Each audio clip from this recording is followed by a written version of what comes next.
Hey there, subscribe to my channel, and also press this bell icon so you never miss any new updates, cause whenever we upload new video you will get a notification on your phone. Part 1. You are going to hear a conversation about purchasing a cellular phone. First, you have some time to look at questions 1 to 6.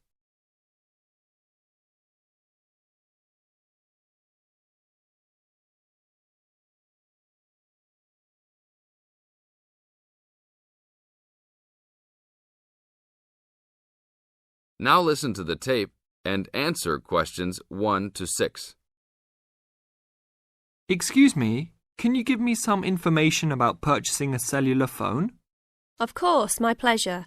We carry all sorts of phones, from the most basic phones to very sophisticated web-enabled phones. I will do my best to help you find a phone that suits your needs. Thanks. I'm looking for 2 cellular phones, one for me and one for my son. I think I won't need anything too sophisticated, just your basic phone functions. But maybe my son will like something with more functions. Sure, well, let's take a look. So you have no preferences at all? What about the size or colour? How about the brand? Well, I don't really care what brand the cell phone is, but I guess I don't want anything that's too big or too small. I want a phone that can fit nicely in my hand and in my pocket. If it's too big, it might be too heavy, and if it's too small, I might lose it. Colour, I don't really care about either. Well, I don't want a pink phone. Ah, okay, so let's look for something suitable for a working person. How about this one? This one is the R55. It is black, not too big, not too small, all the usual functions. The best feature of the R55 is that it can be used worldwide, even in Europe or Asia. It looks good. How much does it cost? It is only $100. If you sign up for a calling plan, then we will give you a $50 discount on the phone. How old is this model, though? I don't want anything that's too old. This model was introduced into the market about 3 years ago, so it is a bit older, but be assured it will still work fine. Well, I think I still want something not as old. How about from last year? Any good phones from around that time? Yes, there are some. How about this one? It's the new model of the phone you just looked at, called the W55. Most of the features are the same. There are some new features on the W55 though. The battery will last up to 2 days longer, and the overall weight of the phone is lighter. How much is this one? This is selling for $150. If you purchase it along with a phone plan, then it will be only $100. Okay, I think I'll take this one. Now, I need to pick up a phone for my son.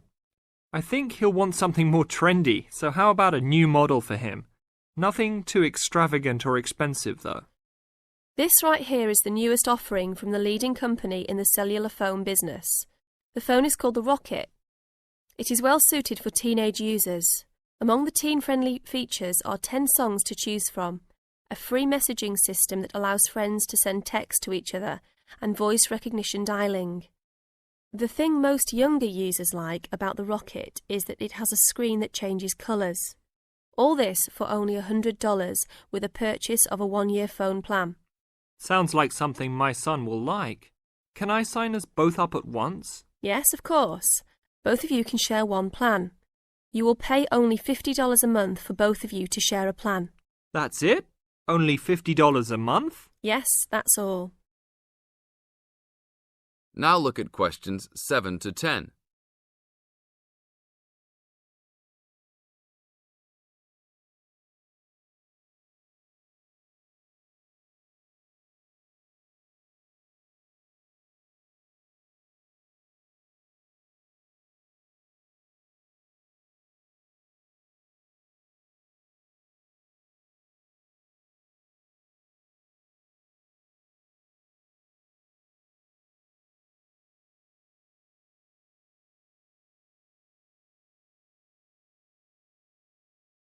Now listen to the tape and answer questions 7 to 10. Okay, I will need your information. Name and address, please. Richard Derek Jones. What's your profession? I'm an engineer. Address, please. 322 First Street, San Francisco, California. And phone number, please. 621 621-360-7601. Oh, sorry, that's the wrong number. 621-360-7610. How many phones do you want activated onto your plan? 2 for now. Thank you very much. Your phones will be ready in a minute. That is the end of part 1. You now have half a minute to check your answers.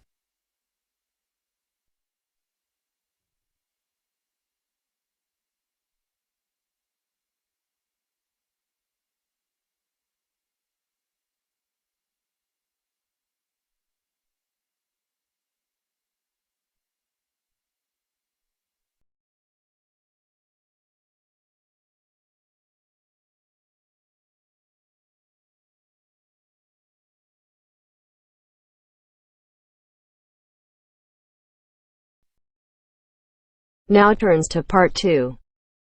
Part 2. You will hear a recorded message giving information about an area where tourists can visit to taste local food.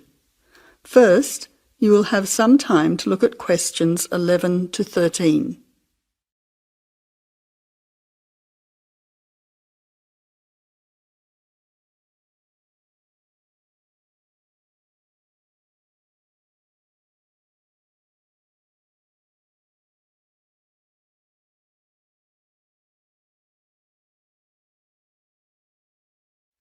Now listen carefully to the first part of the message and answer questions 11 to 13.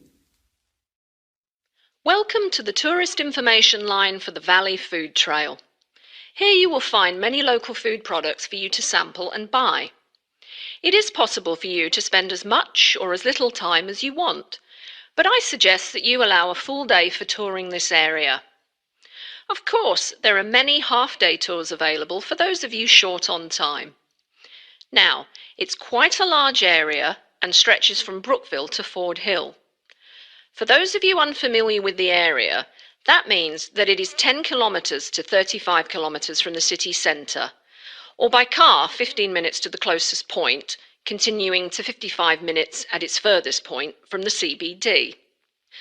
Of course, apart from food, there are many other places of interest in this area, including cafes and restaurants and galleries and studios. But I wouldn't recommend you go here to see parks and gardens. The other information lines will give you specific information related to these particular attractions. Before the final part of the message, you now have 20 seconds to look at questions 14 to 20.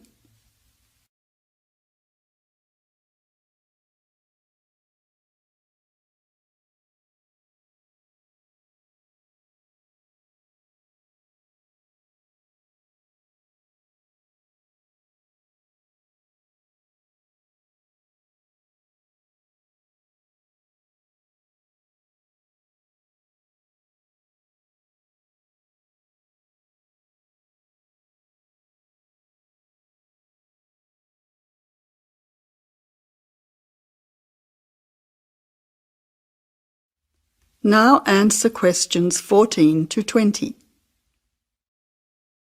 But let's go back to food. If we begin in Brookville and head north towards Upper Valley in a clockwise direction, passing West Valley on West Road, we cross over Coast Road to come to our first place of interest, Magic Coffee. This is not to be confused with the Coffee House, situated opposite on the other side of the valley on the railway line. Magic Coffee is next to the Chocolate Company, which is on the corner. Just past the ice cream shop on the corner of John Street is the Fresh Produce shop. A little further north, we have reached Ford Hill, where we can start our drive southwards along Great Northern Highway following the railway line. First, we come to the organic market near the corner of Memorial Avenue, and then to Olive Farm opposite Olive Road. Just before we come to the next street crossing, we see the Honey Pot, which is practically opposite the coffee house. There is another chocolate company which sells nougat as well, just nearby. Following the railway line along Great Northern Highway, we return back to Brookville. Now, as I have said previously, if you only have a few hours to spare, There are several places that you shouldn't miss. The 2 chocolate places make equally nice chocolate, but the factory has the added bonus of nougat, unlike the company. Of course, everyone loves ice cream, especially unusual flavours such as coffee and nougat, so the ice creamery is definitely worth a visit. And while the coffee house sells expertly made hot drinks, including hot chocolate, I think your time would be better spent sampling the many products on offer at the organic market. Well, I hope you enjoy your time visiting the Valley Food Trail and enjoy all the wonderful local foods on offer.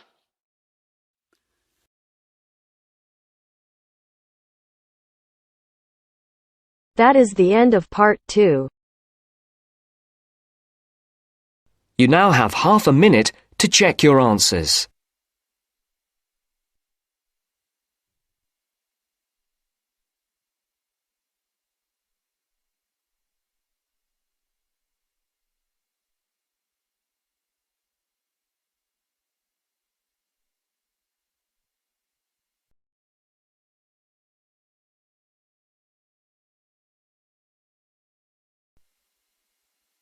Now turns to part 3. Part 3. You'll hear an introduction about canoeing. First, you have some time to look at questions 21 to 24.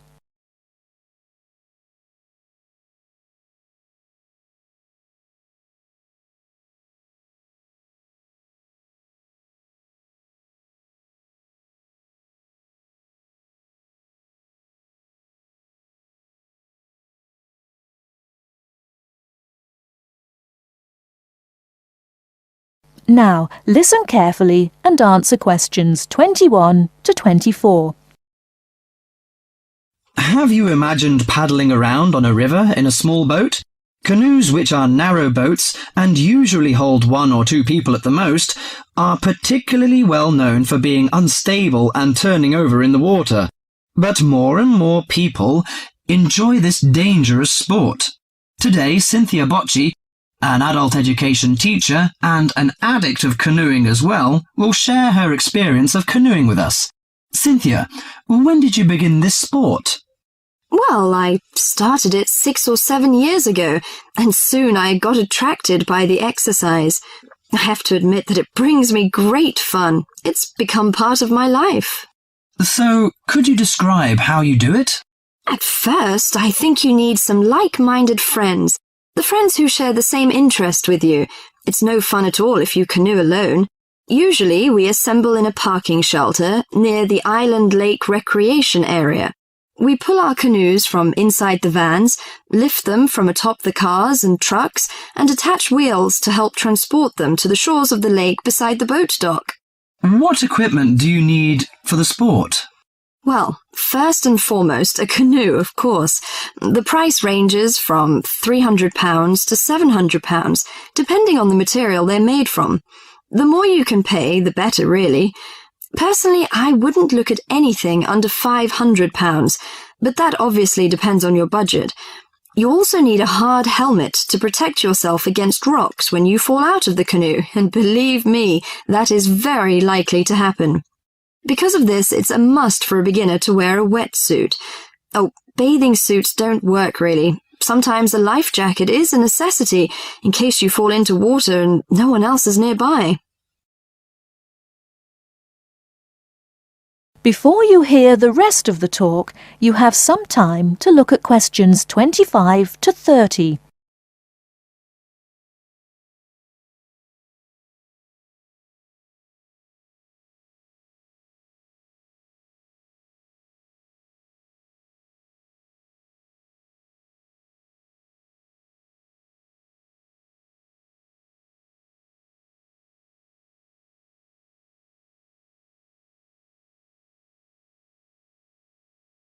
Now listen and answer questions 25 to 30.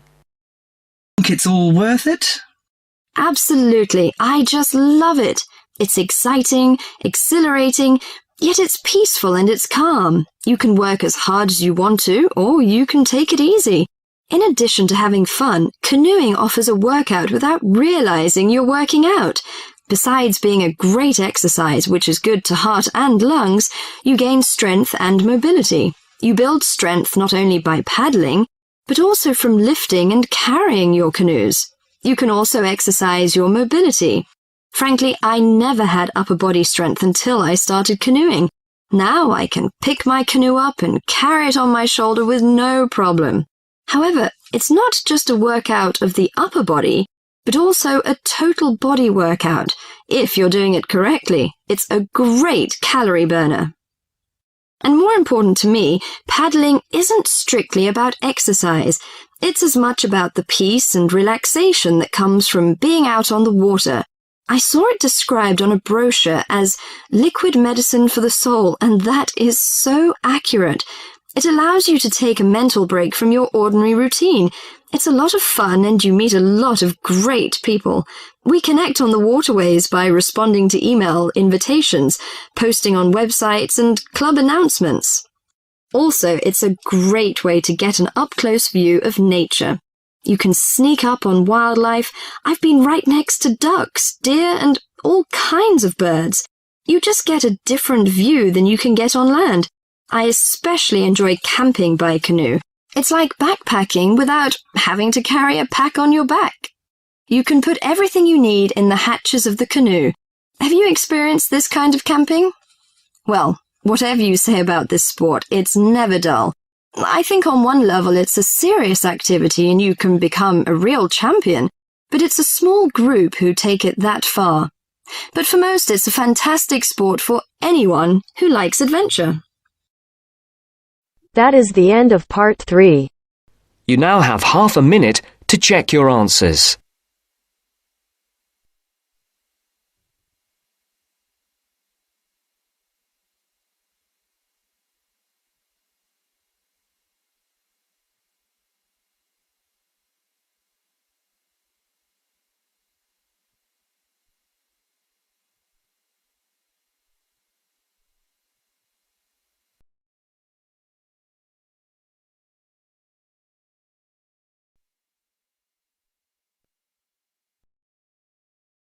Now turns to part 4.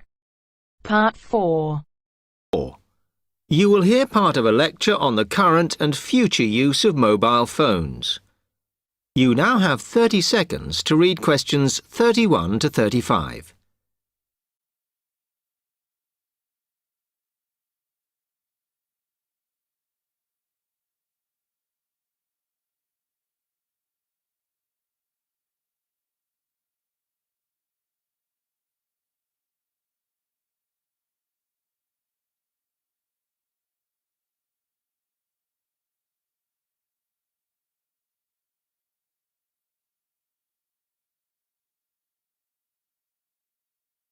Okay, now today we're looking at changes in communication, and specifically changes that have just happened or are likely to happen in the next few years. Key to this is the mobile phone, which is increasingly being seen as an all-purpose system rather than just a phone.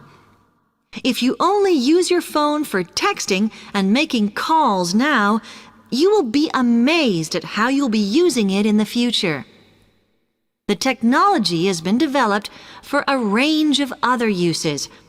For example, phones could be used so that if you are meeting someone and they get lost, you could send them a map of your location to help them. This will save all those complicated explanations over the phone and our poor friends or colleagues trying to drive and find out where they are at the same time.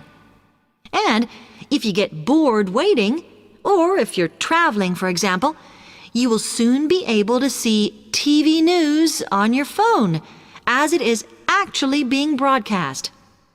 This means that you won't have to miss any of your favorites if you were away for a few days. Most people have got used to texting now, and young people send pictures to each other. But what is exciting is the possibility of putting music with them before you send them. And it's not all frivolous.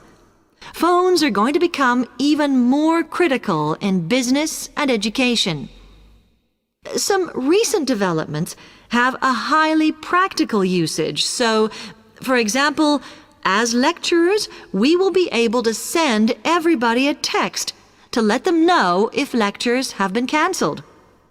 And the new phones could have a further use in education, as well as business, as they will enable us to go to any destination, such as when we are doing a field trip, for instance, and from there to send data directly to a computer so that we can access it when we get home. This means we will no longer be limited by what the phone can store. You now have 30 seconds to read questions 36 to 40.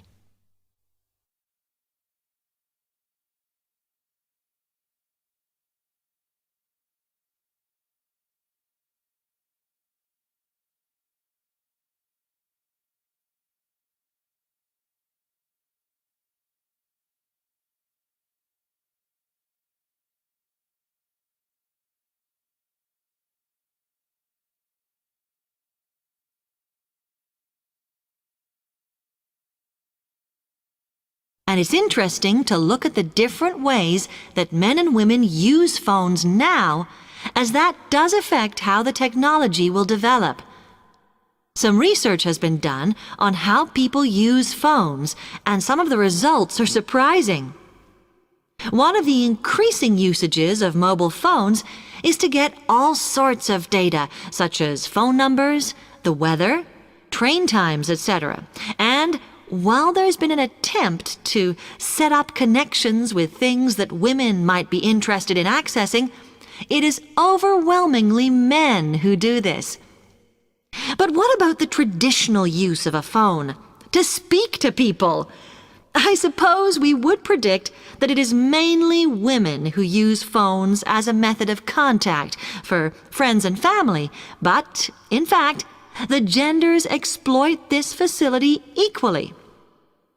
I've spoken about the increased business usages that phones will offer, and I suppose we would associate this usage with men. The survey picked up, though, that women are often working from home or catching up with work in the evenings, so they use phones in this way as much as men do. Most of us are aware we can store photos on our phones. It's an ideal method of capturing a moment wherever you are. Women tend to be the group that keep photos on their phones, but it seems that men use their phones to actually take pictures much more than women do. And of course, all this knowledge affects the marketing that the companies will do in order to sell the phone.